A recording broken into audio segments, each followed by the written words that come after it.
guys, it's time to dive back into the addictive world of solo leveling, and today we're tackling episode 12. Episode 12 of Solo Leveling begins where we left off in episode 11 with Sung fighting off the horde of knights. While Sung is combating the knights, he knows he's running out of methods to defeat them.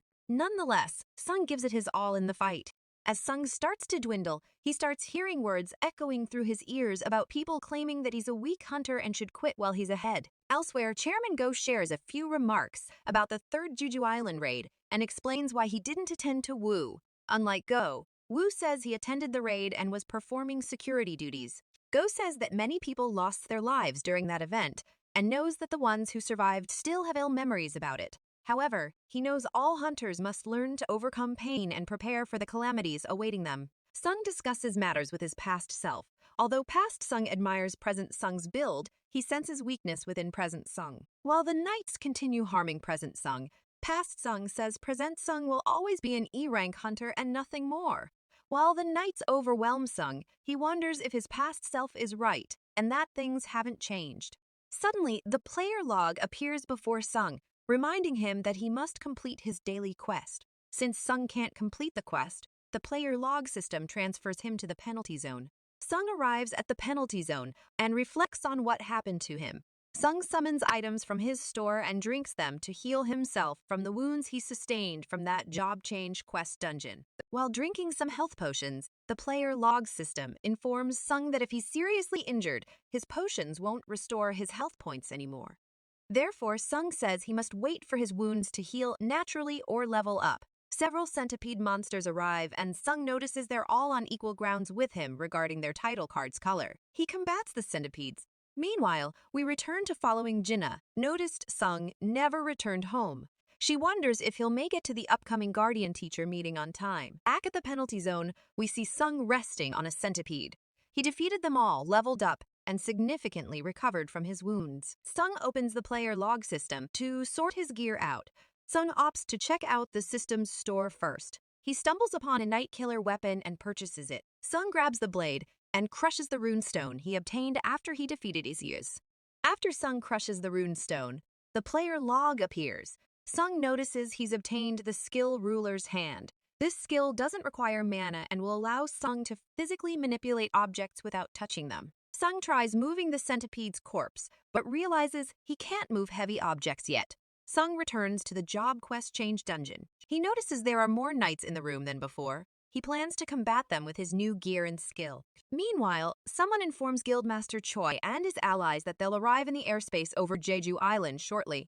Choi confronts Chahayan since she looks concerned. Hayan tells him she's not concerned about this expedition of theirs. However, she admits she wasn't a hunter during the third raid's events. Yet, she understands how Choi feels about it. Someone senses multiple mana sources from the ocean's depths and informs Choi and the others about it. We return to following Sung in his fight with the knights. Sung says he's sensing something strange in the area despite the Night Killer blade giving him aid during his fight with the knights. Sung examines the warriors he's combating on the battlefield. He realizes the mages are summoning knights to the battlefield via magic portals. This entices Sung to target the mages instead. After Sung defeats one of the mages, several knights crumble. Sung plans to defeat the remaining mages to continue progressing through this enemy horde debacle. After Sung defeats another mage, the remaining mages huddle together. They use their powers to transform their remaining knights into a golem. Despite the mages' efforts, Sung defeats them and conquers the golem they created afterward. The player log appears and informs Sung that he finished the job change quest. Sung ponders about what will happen next. Suddenly, the player log starts showing Sung's nefarious messages about death and murder. Then, the player log tells Sung his new job class is a necromancer, and Sung is puzzled by this. Sung doesn't like the sound of that. He wants a job class that's more of the strength variety. The player log asks Sung if he wants to accept the job. Sung tries to reject the offer, but the player log tells him it's a hidden class. It returns to the original yes or no screen. Sung ponders the job over and reflects on his battle with the mages and knights. Simultaneously, Sung wonders if this is all pre-arranged. After thinking it over, Sung accepts the job. After the player log bestows Sung with the job class, it informs Sung that he's earned another class.